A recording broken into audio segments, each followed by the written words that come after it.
பிடிச்சிருக்கா? எடுத்துக்கோ. Price take பார்க்காத. ஹே, நான் என்னைக்குமே பிரைஸ் பார்த்து எடுத்ததில்ல, சைஸ் பார்த்து தான் எடுப்பேன்.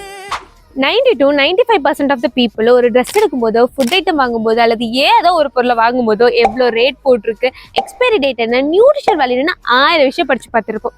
அட்லீஸ்ட் ஒரு தடவையாவது. இதுக்கு பேர் தான் லேபிளிங்கிறது. இந்த மார்க்கெட்டிங் உலகத்தில் ஒரு ப்ராடக்டை ஐடென்டிஃபை பண்ணுறது மட்டும் லேபிளிங் கிடையாது. கன்சூமரோட ஒரு நம்பிக்கை பில்ட் பண்ணுறதுலையும் உங்கள் ப்ராடக்டை உங்கள் கஸ்டமர்கிட்ட இன்ட்ரோ கொடுக்கறதுல லேபிளிங் முக்கியமான பங்கு வகிக்குது. இன்னும் சின்னதாக ஒரு எக்ஸாம்பிள் சொல்லணும்னு வச்சுக்கோங்களேன். நம்ம ஏகாம்பரம் எப்படி திருமலைக்கு கிட்ட தான் யாரு, தான் என்ன பண்ணிட்டு இருக்கேன்னு தன்னை பத்தின ஒரு இன்ட்ரோ கொடுத்தாரு இல்லையா, அதுதான் லேபிளிங்கும் சொல்லுது. இப்போ என் முன்னாடி 2 பாட்டில் இருக்கு. இதில் நீங்க எதை சூஸ் பண்ணுவீங்க? அஃப்கோர்ஸ் இந்த பாட்டில் தான் most of the people choose பண்ணுவாங்க.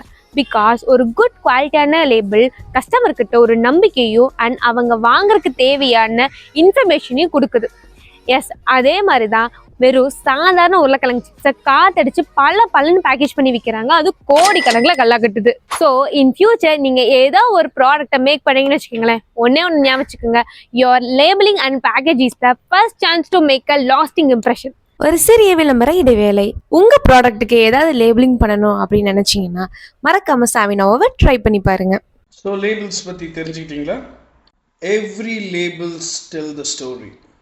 ஸோ இமெயில் பண்ணுங்கள் camillus@savinovapack.com. Thank you. சொல்லணும்னு தோணுச்சு, சொல்லிட்டேன்.